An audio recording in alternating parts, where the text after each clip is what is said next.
हम दिखाएंगे आपको 36 किला, हर खबर पर हमारी नजर। के लिए ऐतिहासिक और हमारे पत्रकार साथियों के लिए बहुत ही अविस्मरणीय दिन रहा है, क्योंकि आज छत्तीसगढ़ मीडिया कर्मी सुरक्षा विधेयक न केवल प्रस्तुत हुआ बल्कि पारित भी हुआ है। हमारे पत्रकार साथी जो अपने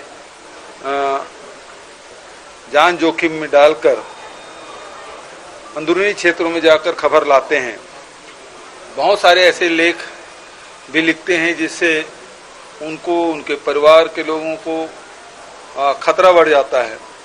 साथ ही जनहानि साथ धनहानि की भी संभावना बन जाती है।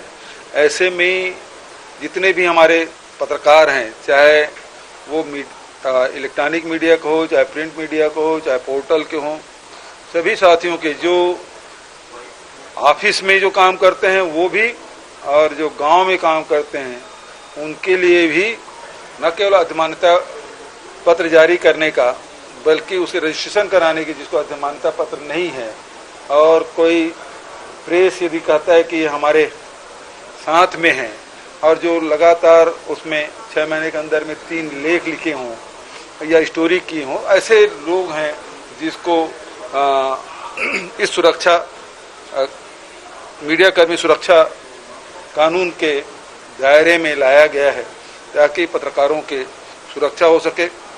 जो उनके साथ कोई शासकीय कर्मचारी यदि दुर्व्यवहार करते हैं या फिर उनकी शिकायत के लिए भी एक समिति बनी है जिसको बहुत अधिकार संपन्न बनाया गया है, तो प्रदेश स्तर पे होगा और उसमें पत्रकार भी होंगे, उसमें अधिकारीगण भी होंगे। तो वो सब मिल के 6 लोगों की समिति बनेगी जिसके माध्यम से उसे सुनवाई की जा सकेगी और आवश्यक निर्देश भी दे सकेंगे और दंड भी का प्रावधान है। यदि उससे संतुष्ट नहीं होता तो अपील की भी प्रावधान रखा गया है। लेकिन यदि कोई गलत शिकायत करता है तो उसके भी उसमें दंड के प्रावधान रखे गए हैं। तो इस प्रकार से देश में इसकी चर्चा भी थी, प्रदेश में इसकी बहुत दिनों से प्रतीक्षा थी। मैं इस अवसर पर जस्टिस आफ्ताब आलम जी,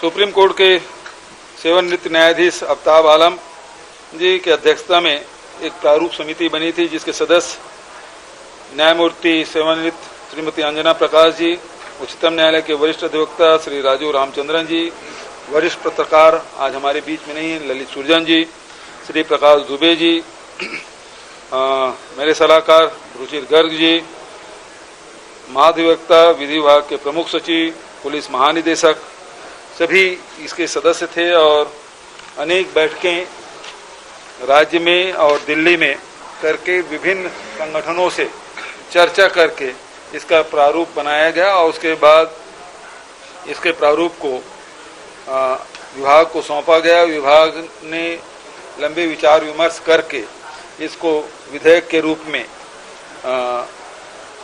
विधेयक के रूप दिया गया और इसे राज्यपाल से अनुमति लेकर विधानसभा में प्रस्तुत किया गया और आज वो पारित हुआ है। लेकिन दुर्भाग्य ये है कि विपक्ष इसके लिए सहमति तो दिए लेकिन इसमें चर्चा में भाग नहीं लिए। किन कारणों से नहीं लिए वो अलग बात है, लेकिन कुल मिला के जो उनकी मंशा थी, अजय चंद्राकर जी बोलने खड़े भी हो गए लेकिन बाद में उसके साथियों ने बिठा भी दिया। तो ये बहुत दुर्भाग्यजनक है कि ऐसे विधेयक जो मूल विधेयक है और पहली बार छत्तीसगढ़ की विधानसभा में प्रस्तुत हुआ है, तो विपक्षी साथियों को भी इसमें अपनी राय रखनी थी, जो नहीं हुआ। ये बेहद दुर्भाग्यजनक है। हालांकि सर्वोन्नति से इस विधेयक को पारित किया गया। ये विपक्षी जो मंशा है, क्या लगती है आपको? एक तरफ वो सर्वोन्नति से पारित कर चर्चा का पूरी तरह से बहिष्कार किया, चर्चा से बहिष्कार किए, प्रवर समिति में देना चाहते थे और कुछ और मुद्दे उठा के इसको टालना चाहते थे। कुल मिला के मंशा ये थी कि ये लागू ना हो सके, डिले हो जाए, क्योंकि इसके बाद तो एक सत्र और होगा, फिर चुनाव आ जाएगा। तो इसलिए जो मुझे जो लगता है विपक्ष इस विधेयक को टालना चाहते हैं। ये पंजीकरण की अनिवार्यता रखी गई, पंजीकरण भाई, पंजीकरण के फिर किसको पत्रकार मानेंगे आप? और इससे लाभ तो पत्रकार को होना है। पंजी होगा तो फिर वो मीडिया हाउस उसको इनकार भी नहीं कर पाएगा।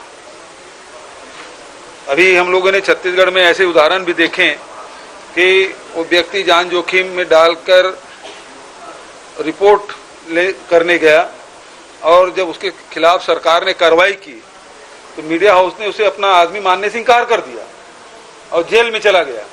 यदि उस समय मीडिया हाउस ओन करते कि हाँ ये हमारा व्यक्ति है, तो वो पत्रकार जेल जाने से बच सकता था। तो इसलिए पंजी होना जरूरी है।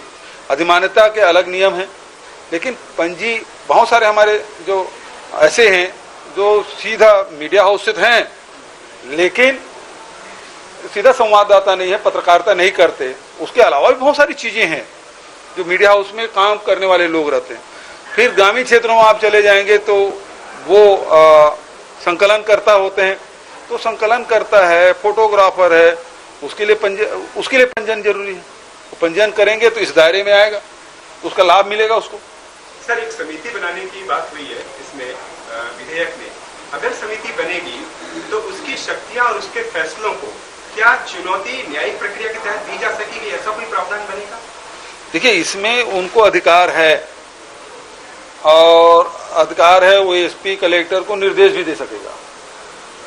मान लो आपने किसी की शिकायत की कि भाई ये पत्रकार ने शिकायत की है और इसी उस मामले में वो संतुष्ट नहीं है, तो इसमें आप कार्रवाई करें, वो निर्देश भी दे सकेगा, आवश्यक पड़े तो दंड भी दे सकेगा।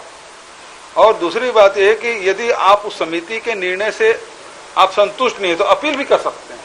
और सीआरपीसी की धारा है, आईपीसी की धारा है, वो तो है ही, उसको आपको कौन रोक रहा है? यदि आप एफआईआर कराना चाहते हैं किसी के खिलाफ तो उसमें तो बंधनकारी नहीं है कि आप उसमें अपील कर दें तो इसमें आप थाने में जाके एफआईआर नहीं कर सकते। वो तो है ही, उस प्रक्रिया से तो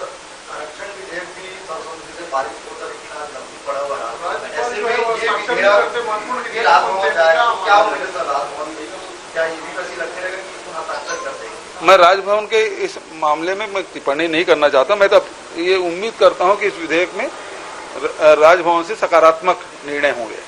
हम दिखाएंगे आपको 36 किला, हर खबर पर हमारी नजर।